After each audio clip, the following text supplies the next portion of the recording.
Welcome, everybody. My name is Michael Cummings. I'm president of the STP Institute. We work with MSPs, IT service providers, and other B2B service professionals to dramatically grow their sales. And today I want to talk about one of the most important things you should be doing to grow your business this year. There's no question that getting a referral from an existing client is one of the best business assets that you have. What we find is when you get these referrals, there's a very high close rate, but they're rare. We find that oftentimes you only get 4 or 5 referrals from our clients in a year, and that's because we're very passive. We don't do what's required to get more. So we're going to talk about today is something I hope you execute. It's really how you turn your best existing customers and clients into your own personal sales force. So just take a second and think back to this year. How many referrals did you get last year from existing clients? And if you're pretty typical, that number is somewhere in the neighborhood of 4 to 6. And if they're qualified, oftentimes, 4 out of the 6 tend to be qualified. And you should have a really high close rate on those. You should have almost 100%, frankly, of somebody that comes to you with a problem, looking for some help, and you're the person that they find. That should be almost a 100% close ratio. So how many of those did you close last year? If you got 6, did you close 4? Did you close fewer? Then think about what's going on currently. How many referrals have you gotten this year? It's kind of 3 months into the year right now. Have you gotten at least 2 from your existing clients?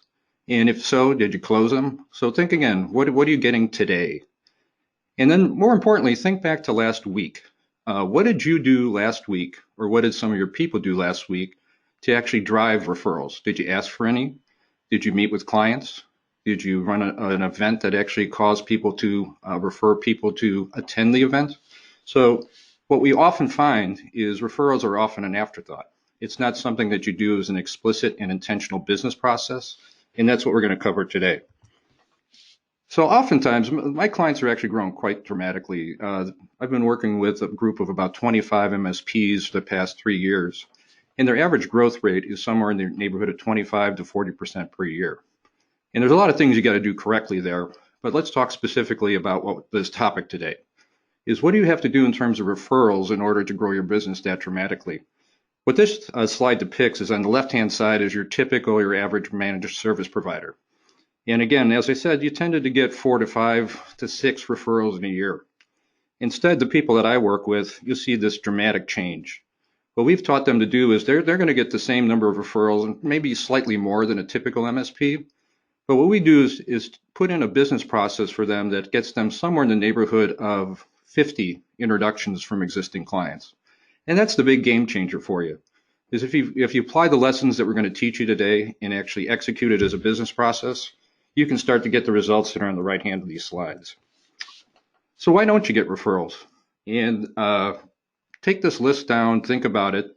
But if you're a pretty typical MSP or a pretty typical professional service firms, you may not be doing all of these things that you need to do to get referrals. Number one is you don't ask.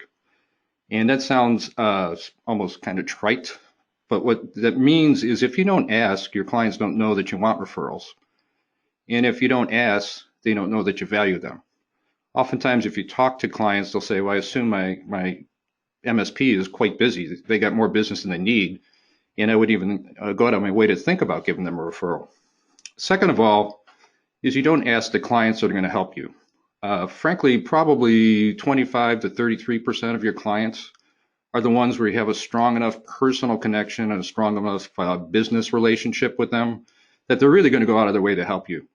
The rest of your clients are probably not inclined to. And the reason is that you don't have the kind of relationship with them that they value to the extent they're going to go out and help you grow your business. Third, we just talked about this a little bit, but a referral implies that you're only interested in meeting people that are in an active search to buy MSP services. And that's pretty rare. That doesn't happen that often. Instead, what we're going to teach you is ask for introductions. And an introduction is your existing client putting you in touch with and connecting you with somebody that you want to have as a client, whether or not there's an immediate sales opportunity or not. It's really how can you help each other type meetings. It's not intended, it's supposed to be some mutual value there. It's not you making a sales call on them. And this is a big one, number 4, is too often we ask very generically for referrals. So do you know somebody who may have some IT problems I can help with? Doesn't really help the person think about who to introduce you to, unless they had a very rare conversation with somebody. Somebody came up to them in some other context and says, I'm having these big IT problems, right? I need some help right away. That's not the type of conversation that happens all that often. Instead, what you want to do is you want to say, I want to meet a very specific person, hopefully down to the name of a company and individual. And if your existing client knows that person or knows that company, they're far more likely to help you get you connected with or introduce you to that company. So the specificity and the focus that you bring into that conversation makes a big difference. The next one is you don't create occasions to refer, or introduce you to prospective clients. And so what we really want you to do is synchronize all this stuff and again, turn it into a business process where as you're asking for introductions, you're also having occasions or reasons for people to refer people to you to attend those events or attend those occasions. And the last one is I'm kind of repeating myself, but I want to make sure you hear this, is referrals should be a business process. You should have steps involved. You should have it calendared. You should have it scheduled out. So you should make it a very explicit business process. And here's what the process looks like. Again, you're going to be focused on a very short list of prospective clients that you want to get introduced to. You're going to ask the right clients who are inclined and willing to help you. You're going to ask for introductions and not referrals. And number 4 is big, is a lot of people are uncomfortable or unskilled at how to ask for these introductions. And we're going to teach you a step-by-step process to do that. Number 5 is you really got to follow through on these things because if somebody makes an introduction for you, they're really putting themselves out there for you. So you got to follow up with the person immediately. You got to thank the person that referred you, and you got to let them know what happened. 6, we're gonna teach you how to line up marketing events, association events, alliance events with your referral generation and introduction asking process, so that you have reasons and events and urgency in getting the introductions, getting people to these events. And number 7, again, make it a business process. Okay, that wraps up our preview. And I want to say one last thing before I go. Remember at the beginning of the presentation, I talked about my clients, the MSP Sales All-Stars. Each of them are growing their business at about 25 to 40% in revenue each year. And I would maintain that what we covered today was the most important driver of that growth. And so I think you owe it to yourself to figure out how you can start producing the similar results. And the best way to do that is to go to www.thestp.com/systematic referral generation.